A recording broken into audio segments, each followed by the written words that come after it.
La reconstruction d'Haïti est au centre des discussions dans le cadre du 22e sommet de la CARICOM qui s'est ouvert ce vendredi.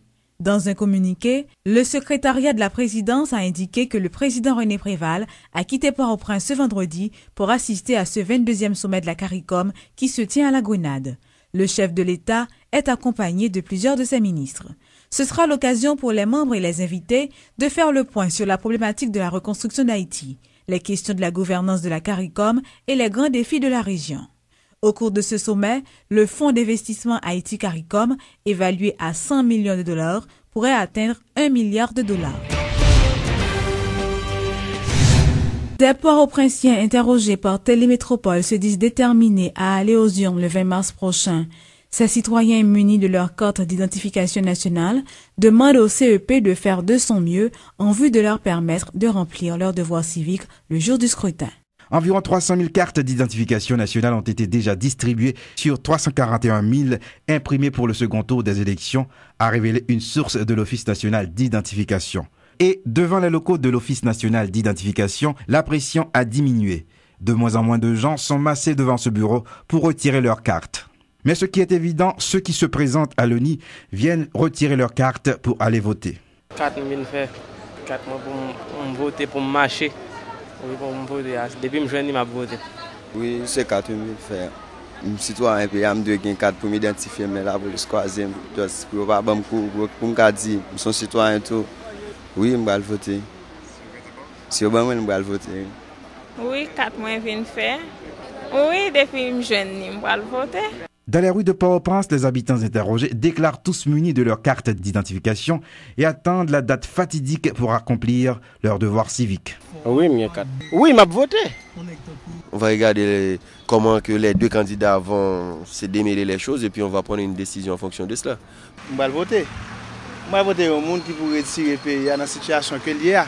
Mais entre-temps, ils réclament des dispositions strictes de la part du Conseil électoral provisoire pour permettre à tous les citoyens de participer librement aux élections législatives et présidentielles. Bon, mais pour tout le monde participer à l'élection, pour tout le monde là voter pour jouer non affiché dans le bureau électoral là. Deuxième tour, il n'y a pas de violence. Ensuite, pour tout le monde, il y a une sécurité côté pour tout le monde voter. Un second tour des élections pour lequel les Port-au-Prinsiens semblent manifester beaucoup d'intérêt.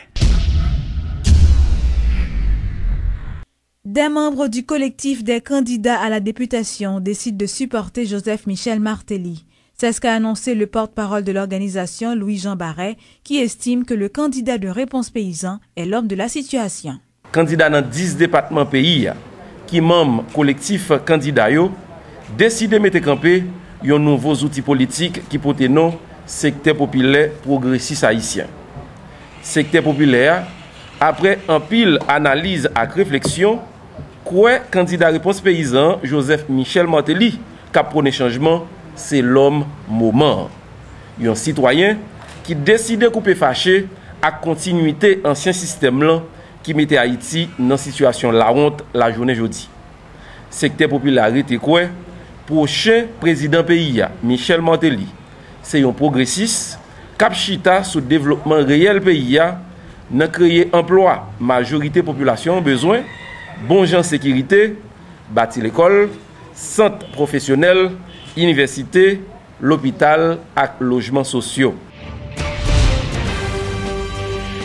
Le Bureau national d'ethnologie célèbre ses 70 ans d'existence. En cette occasion, les responsables de cette entité organisent une série de conférences portant sur la culture haïtienne. Selon la directrice du bureau, Suze Mathieu, ces activités ont pour objectif de promouvoir la danse folklorique. Les conférences sont séries. Nous avons organisé le bureau d'ethnologie pour nous fêter 70 ans. Le bureau a gagné en octobre 2011. Nous avons organisé l'IANISA avec l'autre institution culturelle que nous invitons à venir participer avec nous. Et une là-dedans, c'est Théâtre National, qui lui-même gagne employé des chercheurs, danseurs, qui ont préparé le spectacle pour nous, aujourd'hui, sous musique Yan Valoua. Alors, le bureau d'ethnologie a demandé toute l'autre institution culturelle dans le pays pour aider nous à célébrer. Et c'est dans le cadre de ça que nous organisons les conférences chaque 2 vendredis. Jeudi, c'est 25 février.